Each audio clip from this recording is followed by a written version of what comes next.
we're finished with our orders for the lunchbox for this festival.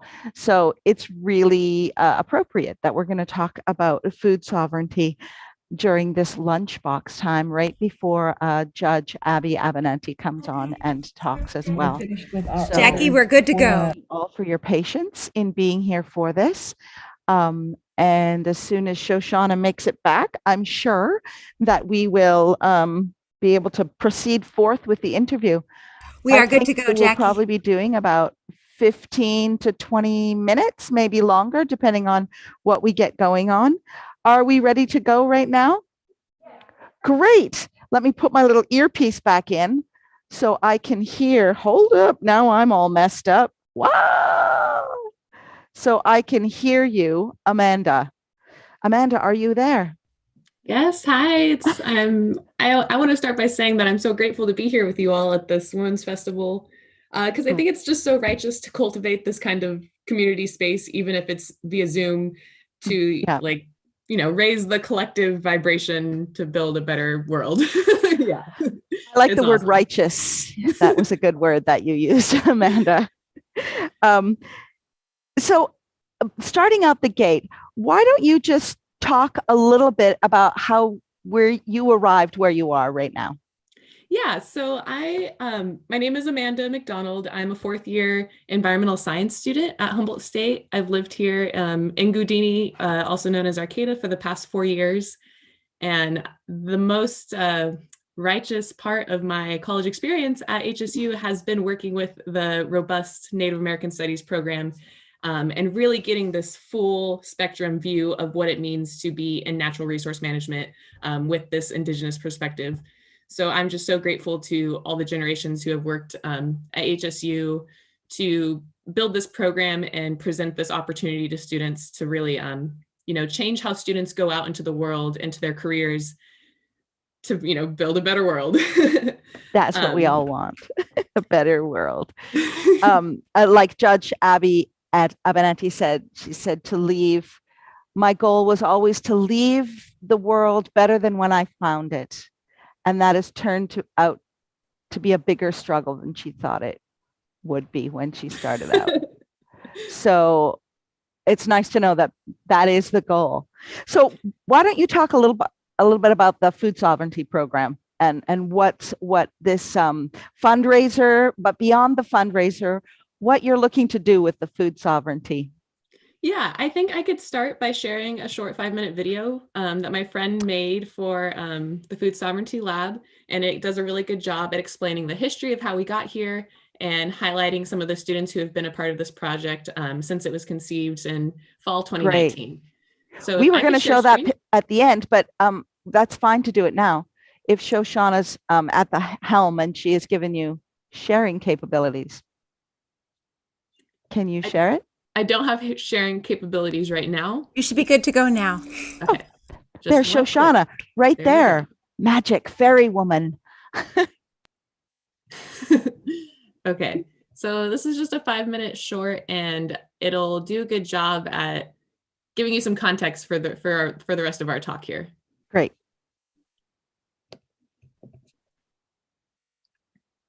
So let me just also make sure that I share my computer audio.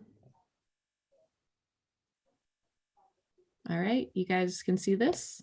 Mm-hmm. Sure can. I'm watching here on my phone.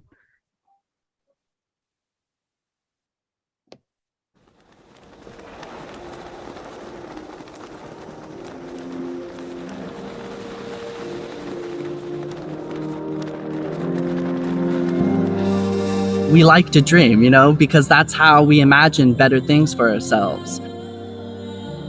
Hey, young Kilek Kutcher-Risling Baldi Ahoyet. I am Dr. Kutcher-Risling Baldi. I am the Department Chair of Native American Studies at Humboldt State University. I'm also Hoopa Yark and Kadu, enrolled in the Hoopa Valley Tribe. For the Indigenous Natural Resource Management Practices course, which I teach, I came to them as a group of students and I said, let's find out something we can do.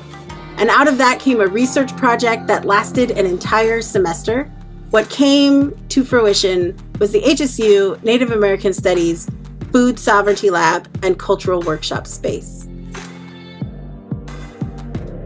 We started to identify the current Indigenous representations that we have here. We have ITEP and Intercept, the Yurok canoe that's in the library, the Native American Forum, which is inspired by a traditional longhouse.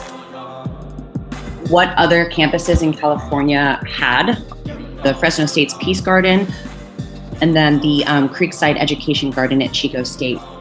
As you can see, it's pretty minimal, which really influenced a lot of our decision making and the fact that we wanted a physical space on campus. What we really wanted this space to be was a space for traditional ecological knowledge workshops, a place for basket regalia and medicine making, and to prepare Indigenous food, to practice our Indigenous food sovereignty as students, peoples, and a collective community as well. This is the space that we applied for, which is formerly known as the Hilltop Marketplace. And it just so happens that this location is really perfect because it's right next to the Native Forum. It's in the same building, in fact, and just across the way from Goudini Gallery and the Native American Studies Department in the main BSS building. So it's like a central spot for this kind of a project.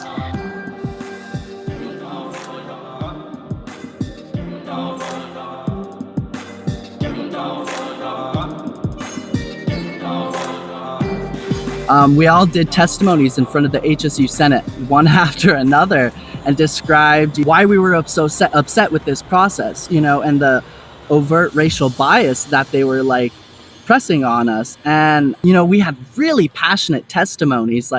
I started to tear up at one point when talking about salmon, when they started deliberating, they were like, yes, we support your ideals, but, we have to think about the process, the precedent this sets for other people. So on one hand, they're telling us, oh, yes, you're right. This is a good thing. But on the other hand, they're slapping it away. The original denial got withdrew and so then got approved. And then we were approved conditionally. And one of those conditions being that we had to fund the lab entirely on our own. We are working right now on the fundraising side of our project. We need to raise a total of $250,000 to make our remodeling happen. We have secured a grant through the Humboldt Energy Independence Fund, who just granted us $80,000 toward this project. And this is very significant. It's one of our biggest and first donations that have happened toward this project. At this point, when people say, what can I do to support? I say, we need money. We need the money to come in. It can be as little as $5. It can be as much as $250,000. What I'm really looking forward to are the students who are going to be there. And they're going to see what happened from the day that we were all in class together. And I said, well, what do you guys want to do? All the way to, here's this food sovereignty lab, which we could not have built without all of these people that stepped forward. It is important to note that we're not the first, nor will we be the last group of people to work towards decolonizing or indigenizing this campus and community. And we want to recognize the people that have been already working on these types of things for a very, very long time. We just hope that this project will be an extension of the ongoing decolonization work that is desperately needed across the world.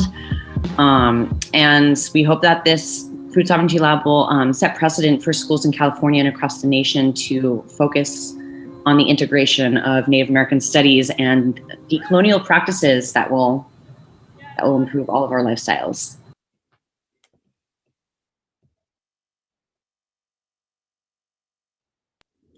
That's a very informative video.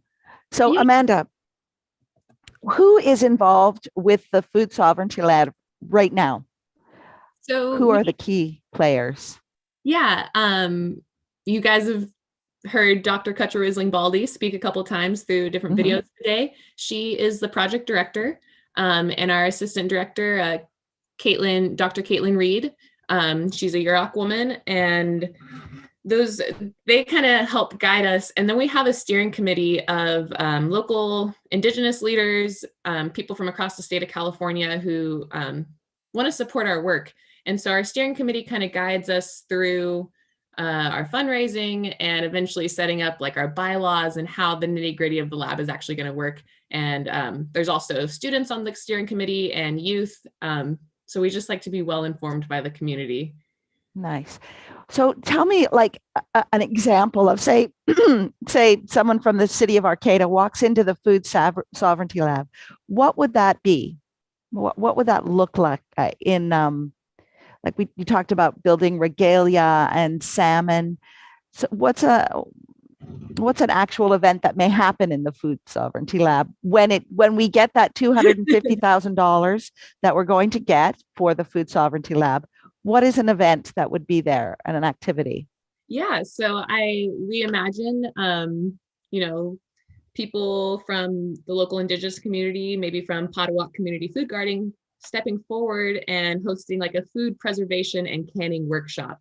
And so we would have like all these cans and our big work tables set up, and people would bring in food. Maybe we would have some donations come in from some local farms. Maybe a fisherman wants to bring some salmon to donate for this canning workshop. And then everybody gets to walk away with a little like 8-ounce can of salmon or some vegetables or what have you. That would be an easy one. Also, a similar workshop could be like with plants. So we envision the space around the Food Sovereignty Lab to be cultivated with native like herbs and plants that can be used for basketry or just medicine making. And so maybe we go out and we collect some salal from from around the Food Sovereignty Lab, and then somebody guides us through like what we can do with that plant and teaches us about the story of that plant. Wow. So the possibility for someone described the Venn diagram to me yesterday, but the possibility for connections with community and HSU would increase exponentially with the Food Sovereignty Lab as well. Is that correct? Yeah, and we also envision, setting aside time for the lab to be solely used by the tribes and tribal programming. And then also setting aside time to have workshops where anybody in the community can come and sign up and use the space. And then also on the other side of that, like during the normal 9 to 5 hours, is our curriculum for students who are in NAS classes, environmental science classes, botany, to come into the lab and use it in their curriculum. Nice. So what's the deadline for starting this lab? Like, what are you looking at as your get starting date? Yeah, we are going to start breaking ground this fall. So fall 2021 is set to start demolition and then remodel of the lab space. I actually have some pictures I can show you. Oh, that'd be great. You want to get excited about what the space can actually look like. I do want to get excited about that. So here is an artist rendering of the outside of the BSS building where the lab is located. And this tall building on the right, this is the BSS. And then on the left, this is the Native American Forum. And just adjacent to the Native American Forum, this is where the Food Sovereignty Lab is going to be. So we are working with facilities to figure out how can we cultivate all of these spaces around here? Because HSU is a bureaucracy. It's part of a California system. They use pesticides on campus. They plant ornamental plants on campus. And we're really working to cut back some of that red tape and take control of some of these spaces on campus to produce food to serve the community and students and everyone in between. Nice. Here's a from the other side of the street. We're envisioning, just making this really beautiful and vibrant and alive with plants and medicine right next to the Food Sovereignty Lab, which would be right here where that cursor is. And if anybody is familiar with CCAT, the Campus Center for Appropriate Technology, they're our neighbor. They're just down the way here, and they grow all kinds of fun stuff at their site. So this is, do you have a question? I also have a couple more pictures. Keep going. We could go inside the lab. So here's a bird's eye view about how the tables are going to be set up. These green spaces kind of represent like where our potential gathering sites could be. And then there's space to install a fire and smoking pit to smoke salmon in a traditional way, which is really exciting. Yes. And so this is what the space currently looks like. It was formerly a marketplace where students could just like buy food, Cheetos and Doritos and what have you and whatever. And it failed, of course. They went bankrupt and they couldn't keep up. And the space sat empty for a couple semesters. And that was kind of explained in the video. And maybe what wasn't clear from the video is that we applied for this space in 2019 and they said no. And we were like, why? Doesn't this sound like an amazing opportunity to like recruit and rebrand Humboldt State? And they're like, yeah, but like maybe not, like we don't trust students. And so there wasn't this trust between students and administrators. And so they said no at first, but obviously we pulled it together and then they're like, of course, this is amazing. And so now we have some good administrators on our side, and this is happening fall 2021. This space is getting remodeled and we're going to take out the floor and put in tables. And so here's an artist rendering of what it could look like. This isn't exactly what it is going to look like because we want our tables and our seating to be a little bit more accessible for the elderly and children. And just sitting on those chairs makes my back hurt looking at it. But makes my butt hurt. Yeah. But this is what it could look like with a nice friendship design on the floor there. This back mural is actually going to be a plant drying rack. So when we bring in those plants and herbs from the garden, they can hang up and they can dry, and then we could use them. There's also going to be like a space. It's not really depicted in this image, but there's going to be like a sound system and a big TV for doing presentations and showing movies and having that kind of tech side of it all, of the lab right here. And then so also we could zoom in. So if, coronavirus world, maybe we get into the lab next year in 2022, but we're still limited with how many people we could have to gather. So maybe it's still 10 people in a room, but then we could zoom in and go into other people's events and show them what we're doing in our lab. So it's all really exciting.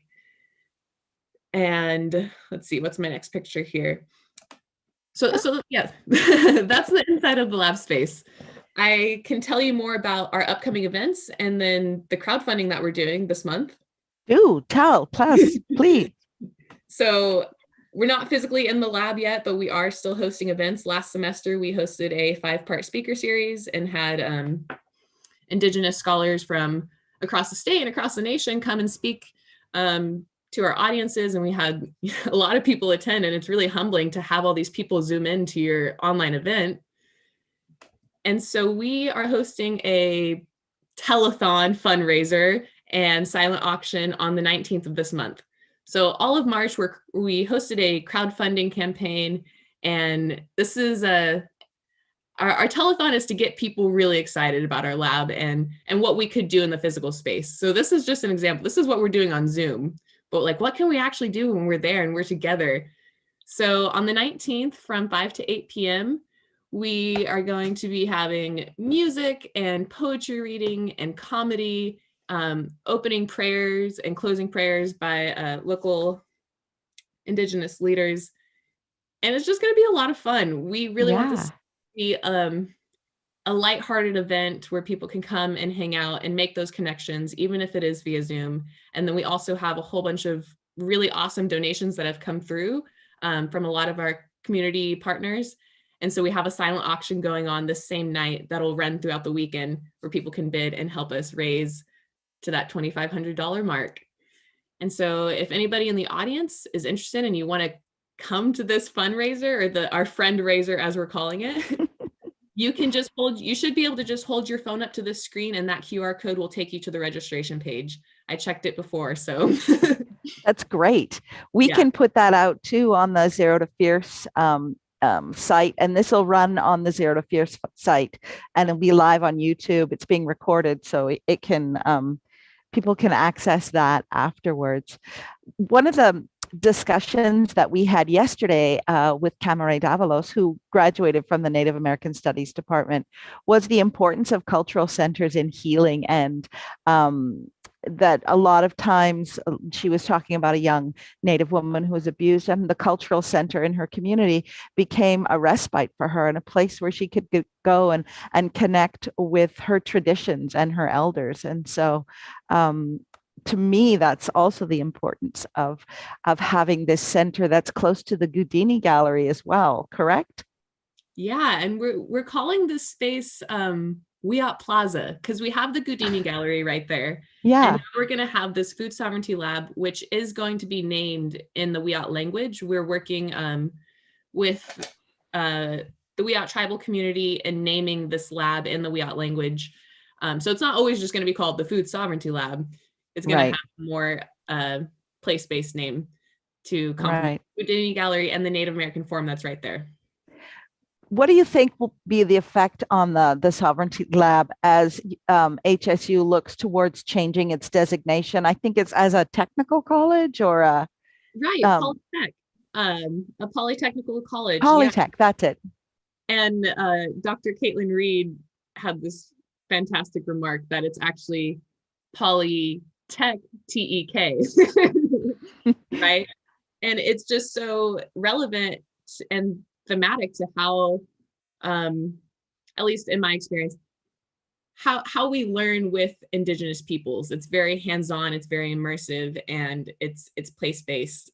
And I guess that's the whole point of this Polytech designation, is that HSU has always excelled in these kind of immersive learning experiences with the community forest and the marine biology, and now also our Native American Studies program. So I think that designation can be really exciting to support our program.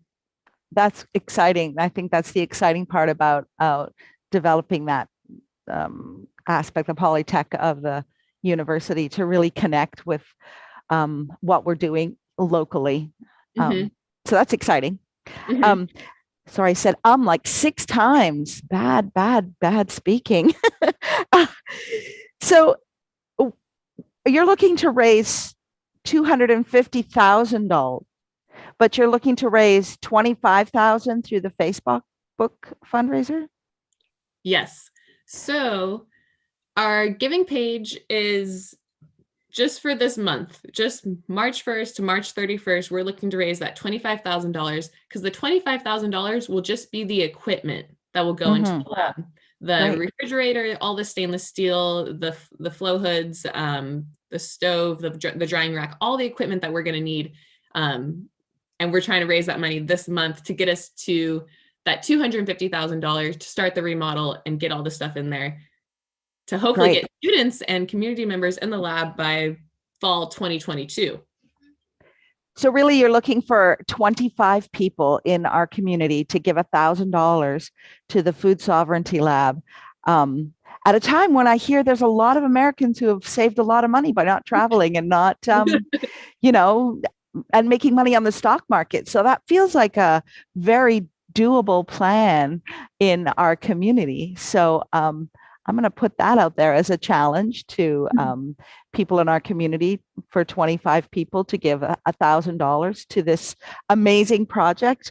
Part of my goal is also to connect the university to the community, that town to gown element of working. And this feels like such a vital and essential connection to our community, and our community being on unceded Wiyot land. It feels like in terms of, looking at the honor tax, it feels like a minimal honor tax that people who live on Wiyot land can give. We can give to the Native people in our culture to really, for us to learn some of these techniques of food sovereignty and forest management and canning and salmon and river health and all of the things that come along with that. So I think it's an amazing project, and I'm going to push for people to support it. And you said 25 people giving 1,000. What if it was 250 people giving $100? There you go. We've already had 80 supporters give to our Just Giving page. So if you go to our giving page, justgiving.com/campaign/NAS Food Lab, you could also hold your phone up to this QR code, and the QR code will take you just there. It's so handy. I love these things. Yes, me too. We use them a lot for the festival. We've already almost raised $9,000 in 11 days. So we live in an amazing community. So I have to pull my earpiece out because I keep feeding back to myself. We live in an amazing community, such a giving community that, I'm excited for the project to make the 25,000 plus.